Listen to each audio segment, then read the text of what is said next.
আল্লাহর আযাব বড় কঠিন।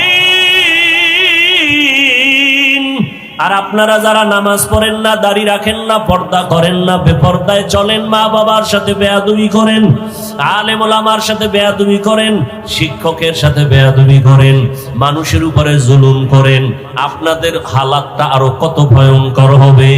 দুনিয়াতেই তো মাওলায় দেখায়া দেয়, ওরে টাকা পয়সা নিয়ে জুলুম করিয়া বাড়ি সাইরা পালায়া গেল। ওরে টাকা পয়সা জুলুম করিয়া কেউ দুনিয়াতে সম্মানে থাকতে পারে নাই। কই নমরুদ, কই সাদ্দাত, কই হামান, কই কারুন, কই ফেরাউন, কই আবু জাহাল, কই আবু লাহাব, এক এক করে সব ধ্বংস হয়ে গেল। চিন্তা ভাবনা করে দেখলাম মদিনার আদর্শ ছাড়া শান্তির কোনো পথ নাই। ও আল্লাহর বান্দারা, এই জন্যই তো তাকায়া দেখলাম কত মানুষ যদিও মাদ্রাসায় পড়ে নাই, কিন্তু এরপর অনেক সম্মান। কেন বলে স্কুলে পড়িয়াও নামাজ ছাড়ে না, কলেজে পড়িয়াও দাড়ি কাটে না, বেপর্দায় চলে না।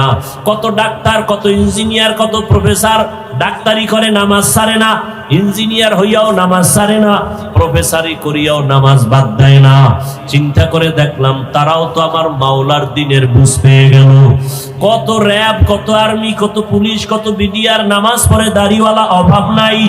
জেনারেল লাইনে থাকিয়াও কত মানুষ দিনের বুঝ পাইয়া নবীর আদর্শের আপন গলার মালা বানায় নিল। তাহলে আমি কেন পারবো না? একজন জেনারেল লাইনের মানুষ যদি নবীর তরিকা মেনে পর্দা করে, আমি কেন পারবো না? আমার এখনো তো তৈরি হওয়া খুবই জরুরি প্রয়োজন।